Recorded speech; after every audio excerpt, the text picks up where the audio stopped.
Hi hello friends, அஸ்ஸலாமு அலைக்கும். Welcome back to my channel. இன்றைக்கி நம்ம சேனலில் சூப்பரான ஒரு ரெசிபியோடு தான் வந்திருக்கோம். ஃப்ரூட் கஸ்டர்ட் மிக்ஸ் தான் பார்க்க போகிறோம். வரக்கூடிய சம்மருக்கு வந்து குழந்தைங்களுக்கு சில்லுன்னு ஏதாவது தரணும் அப்படின்னு நினச்சிங்கன்னா கண்டிப்பாக இந்த மாதிரி ட்ரை பண்ணி கொடுங்க. கடைகளில் வாங்கக்கூடிய ஐஸ்கிரீம், கூல்ட்ரிங்க்ஸ் இதை தவிர்த்துட்டு இந்த மாதிரி நம்ம ஹெல்த்தியாக வீட்லேயே செஞ்சு கொடுக்கலாம். ஸோ வாங்க இதை எப்படி செய்யலான்னு பார்க்கலாம். இதுக்கு 3 டீஸ்பூன் பார்த்திங்கன்னா கஸ்டர்ட் பவுடர் எடுத்துக்கிறேன்.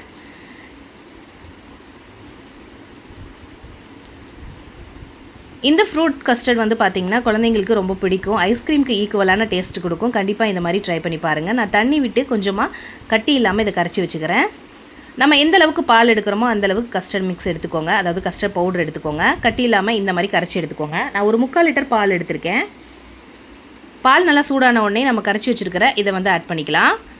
இதை ஊற்றின உடனே வந்து நீங்கள் கிளறிடணும். நான் வந்து பக்கத்தில் பார்த்திங்கன்னா மீன் பொரிச்சிட்டு இருந்தனால ஜஸ்ட் ஒரு செகண்ட் தான் விட்டேன், அதுக்குள்ளே இந்த மாதிரி ஆயிடுச்சு. இருந்தாலுமே ஒன்றும் பிரச்சனை இல்லை. இது நல்லா கட்டி இல்லாமல் நம்ம நல்லா கலந்து விட்டுக்கலாம். என்னால் முடிஞ்ச அளவுக்கு இந்த அளவு கட்டி இல்லாமல் கலந்து விட்டுக்கிட்டேன்.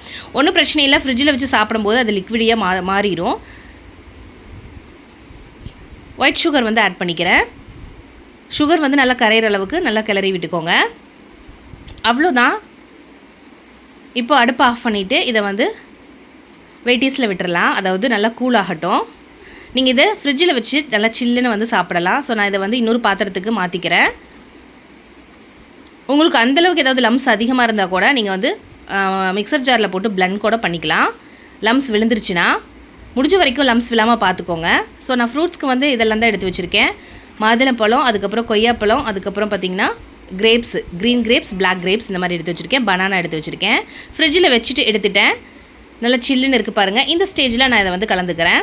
ஃப்ரிட்ஜில் வச்சோடனே கொஞ்சம் கெட்டியான மாதிரி இருக்கும், ஒன்றும் பிரச்சனை இல்லை. இதை கலந்துட்டு நம்ம மறுபடியும் வைக்கும்போது அந்த ஃப்ரூட்ஸில் இருக்கக்கூடிய வாட்டர் கண்டென்ட் கொஞ்சம் லிக்விடியாக மாறிடும். அதாவது வாட்டர் வந்து தண்ணி விடும்.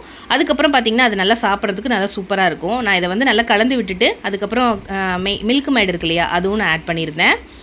மில்க் மேடு கம்பல்சரி நீங்கள் ஆட் பண்ணுமான்னு கேட்டால் கம்பல்சன் கிடையாது. மில்க் மேடு சேர்த்துனா நல்லா டேஸ்ட்டாக இருக்கும். அதாவது இப்போ இதில் இருக்கிறத விட இனி கொஞ்சம் வந்து என்ஹான்ஸ் பண்ணி கொடுக்கும். அதனால் மில்க் மேடு சேர்த்துறோம்.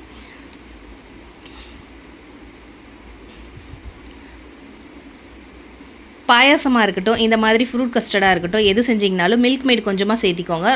ரொம்ப டேஸ்ட்டாக இருக்கும். ஸோ இப்போ நல்லா கலந்துட்டு நான் ஃப்ரிட்ஜில் வச்சுட்டேன். 1/2 அன் ஹவர் கழித்து நான் வெளியே எடுத்துட்டேன்.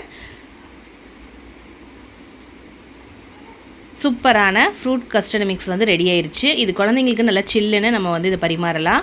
ஐஸ்கிரீமுக்கு ஈக்குவலாக இருக்கும். குழந்தைங்களுக்கு ஹெல்த்தியும் கூட. கண்டிப்பாக இந்த மாதிரி நீங்கள் ட்ரை பண்ணி பாருங்கள். தேங்க்ஸ் ஃபார் வாட்சிங்.